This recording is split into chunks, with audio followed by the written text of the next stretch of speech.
And I think at the end of the day, you have to know that if your intention is to improve your customer's experience and you really care about them, making those business decisions actually is a little bit easier for them to digest. You know, I mean, of course people get angry when you raise your prices or when you go from a free service to a paid service. But at the end of the day, if you're worth it, any consumer can understand that, you know, a business needs to make money to exist, right? So, so that's probably what I would love to have known back then that I do know now, is to not overthink that and really step back and have confidence in yourself and your service and your product. Hi, thanks for being here. I graduated from college 3 years ago, and I'm in the corporate world right now. Awesome. Sometimes I have a lot of ideas to start all these cool businesses, but I don't have the right network yet. Do you have any tips on creative networking and getting to know the right people? Yeah, absolutely. So we're so lucky because we're in Silicon Valley, and I mean, I can't tell you, I guess I have a nice view of it, but a lot of events are happening every week, and a lot of them are on Eventbrite. And so, go to Eventbrite. So I think that, again, it's like we're in it, right? So when I moved up, it felt like I was jamming a square peg into a round hole to try to do television in San Francisco. We're in the epicenter of, you know, innovation and technology, and everybody is looking around themselves to understand who they could pair up with to create a great product and service. And I feel like I've had this point of view in a different industry, which is Hollywood. I've had this point of view here, and I feel like it's just so much more productive up here, where you're actually looking to each other as like, how can we change the world, right? So I would say start by going to at least 1 or 2 events every week. And a lot of them are free. And just literally just start handing out your card. I mean, I would roll my eyes so much when people would say, you have to network, you have to network, you have to network. And I don't know how else to say it. Like, you do have to network. You have to go out and meet a lot of people. And I found that just the culture here is very much of openness and there's a lot of collaboration. And I'd say that, you know, you shouldn't be afraid of telling people your ideas and trying to get, you know, I agree with what Johanna said, which is that, you know, your ideas shared could equal something greater than if you just kept them to yourself and, you know, sort of wrote them down and saved them for a rainy day. I think that you just want to be as vocal as possible. Yeah. But when you share your idea, how about the IP? You cannot patent your idea. And you talking about the village, which was great, and I was really impressed. But when you talk to people who are expert in their fields and you give your idea, how do you know that they're not going to turn it and do business themselves? Intellectual patents are bullshit. I'm going to start there and probably not talk too much about it. But if you know how to do something, do it.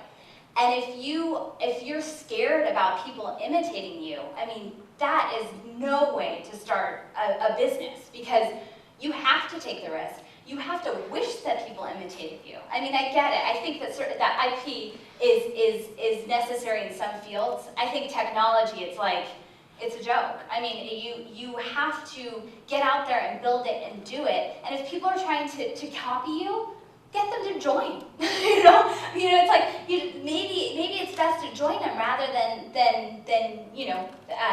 try to beat each other. I mean, I'd say that we have a lot of competitors, and I get asked almost daily about competitors, whether it's talking to people who are involved in our business or we're just starting to do a little bit of PR, which is totally outside my comfort zone, but everybody wants to know who your competitor is, and as much as I try to talk around the subject, they want to know the names. And we have dozens of competitors, but the way we feel about competition and we've had people literally reverse engineer our site, and things come up on Google Alerts all the time of freelance, job boards looking for somebody to reverse code Eventbrite.com. And I used to get really upset about that, and rightfully so, right? You spend a lot of time building a service and building a product, and then you see somebody come along, completely copy it, and maybe even do it a little bit better. We've been in that position before, but what we know is that our execution and our focus is actually going to propel us past that competition, and it has.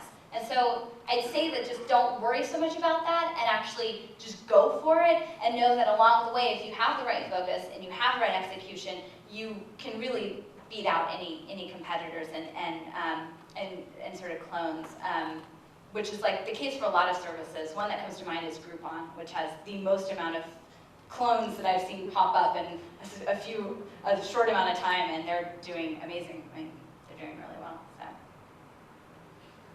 hi. Hi, how do you find additional innovations? You talked about like trying to find the most efficient process, trying to keep things really lean and nimble. Where do you guys see taking the next step in evolving the product? So, gosh, I'd say that we are in this is the scariest time for me. I've never done this before, so I would say that everything is probably scary to me, but this stage of the company is really scary because we're adding a lot to our team, and with capital comes options, and that's another reason why I would say you shouldn't run out and raise millions of dollars right away, because it's very distracting. When you think about an area in which you want to go into, or a great idea comes up and you're like, gosh, well, we don't have the capital or resources to do that, so let's stay laser focused on what we're doing, that creates a better product and service. We're in the stage now where it's like, oh, wow, right, shiny object, hold on, we have the money to do it, let's go over there. You know, and we have to stay really, really focused on what we're doing. And so that's the biggest challenge we're facing right now.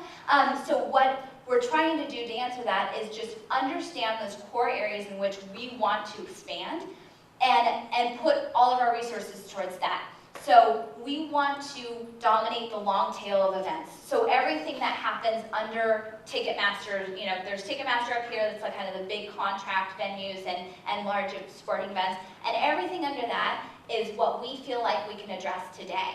And so what we want to do is max out we want to capture every customer that we can address today. And there's this huge greenfield opportunity for us because there's a lot of people that are still using Excel spreadsheet and email or paper invites, as much as I love those embossed invites and checks. It's just highly inefficient.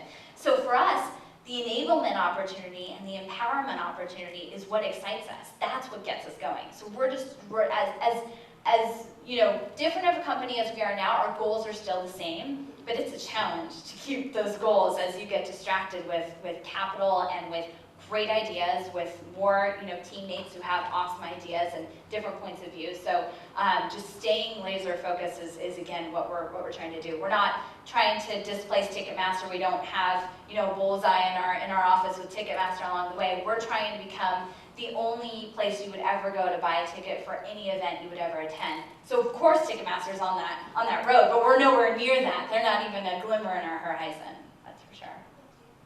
Thanks. All right, I think I'm going to take that as a sign that I've spoken too much. Thanks, you guys.